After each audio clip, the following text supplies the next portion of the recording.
Today was March 19th, 1967. The place, Suitre, Republic of Vietnam. This aircraft, Redbird 10, piloted by Bob Kelly. The platoon, the first platoon, Scorpions. The assault helicopter company, the 118th Thunderbirds. The battalion, 145th Combat Aviation Battalion, Old Warriors. At this time we will recognize some of those who were present in the flight that day, who are here and present. Charlie Bennett from Tennessee was flying an assault helicopter. Charlie, are you here?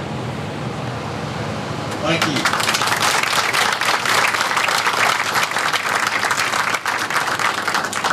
Bill Benton, Alabama, platoon leader, flying Redbird 10.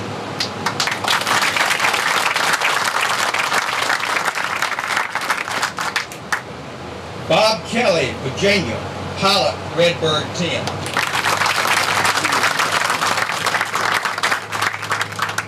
Now may I ask, are there any other 118th Thunderbirds or, well, let me stop that. Are there any other 118th Thunderbirds here today? Would you please all stand?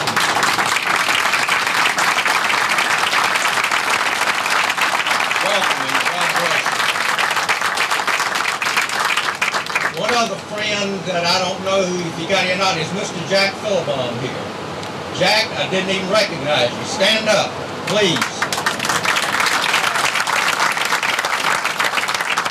Jack and I, please excuse me with this 30-second reference, but Jack and I go back a long way. He was with the 145th when I was with the 120th on the same airfield, on the same little compound, probably lived 40 yards apart.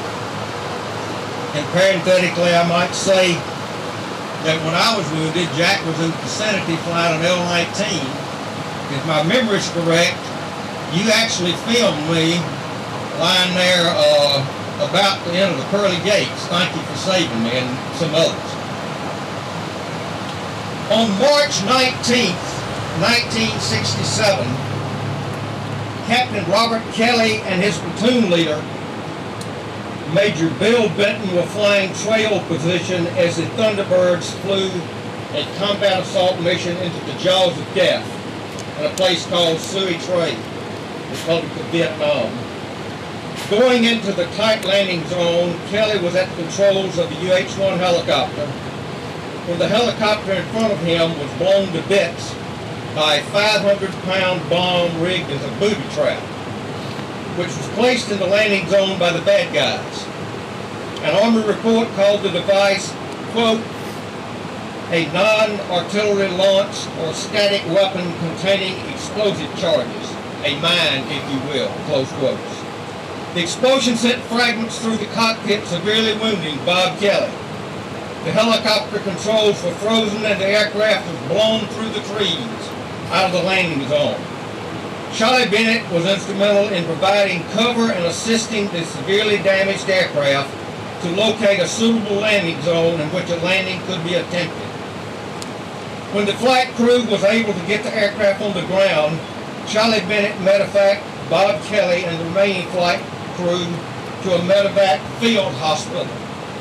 Bob was further evacuated to hospitals at Vung Tau, South Vietnam, and then to Japan, and he eventually returned to a hospital in the United States. At first it was doubtful whether Bob would walk again.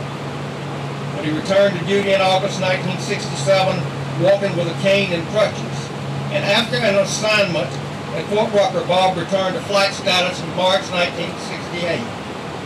Bob returned to Vietnam in January 1971, where he took command of the 128th Assault Helicopter Company at Phu Loy, equipped with UH-1C gunships and UH-1H transport.